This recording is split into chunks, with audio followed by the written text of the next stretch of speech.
السلام عليكم، كي دايرين؟ بخير. مرحبا بكم عندي في القناة.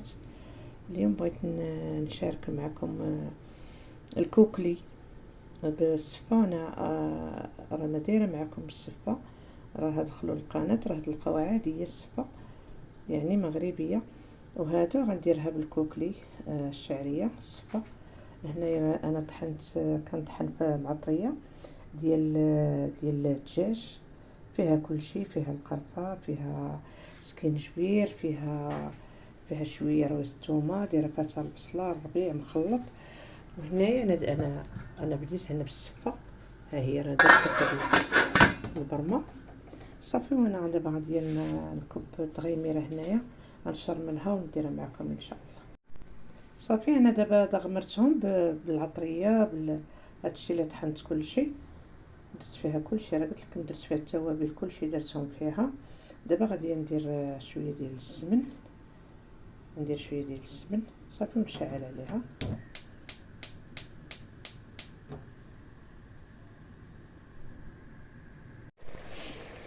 ها هما دابا كيتشحر، دابا هما كيتشحروا، ما درت لا زيت لا والو، حتى تدخل فيهم هذيك التغيميره.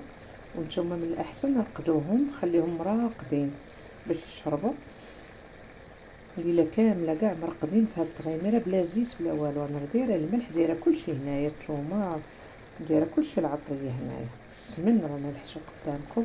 دابا عاد غندير الزيت، شويه ديال الزيت، بحال هكا كتخليو ديك التغيميره تدخل فيهم. انا غندير دابا الزيت وغادي نبلل صافي، ونخليهم يطيبوا واحد شويه، عاد يطيبوا، ما نديرش الماء بزاف. وعاد غادي نلوح البصله.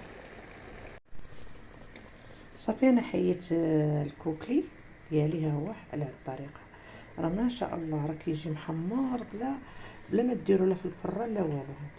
منين ما كديروش الزيت النبلو ولا كيجي محمر بحال هكا، كيشرب هذيك التغيميره، كيشرب. هو على هاد الطريقه هذه، ها هي بحال هكايا. دابا انا راه درت البصله، ها هي على هاد الشكل درتها، انا درتها في الهاشوار، ها هي انا درتها صافي. ونخليها طيب، بحال هكايا تتعسل صافي. ونكمل معكم ان شاء الله. الصفه بقات ليا تصويره اخرى، انا درت ليها الزبيب صافي. انا غنرميها، نديرها في الكسكاس.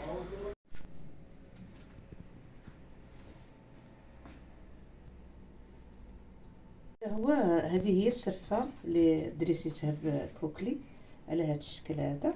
وانتم على حسب، ضروري غتخليو شويه التغميره باش اللي بغى يسقي، اللي بغى يزيدو التغميره يزيدها. المهم ديري اللي بغى يدير ثاني بحال هكا اللوز بهذه الطريقه هذه. نتوما لكم الاختيار، راك تزيدوا المشماج، تزيدوا الشريحه، اي حاجه بغيتو بالكركاع، اي حاجه بغيتو السكر اللي بغيتو ديروا. المهم انا درت هاد الطريقه ولكم الاختيار. المهم جربوا هاد الطبق هذا، راه غيعجبكم، مغربي 100%. ونتمنى لكم كل خير ان شاء الله، والسلام عليكم. الله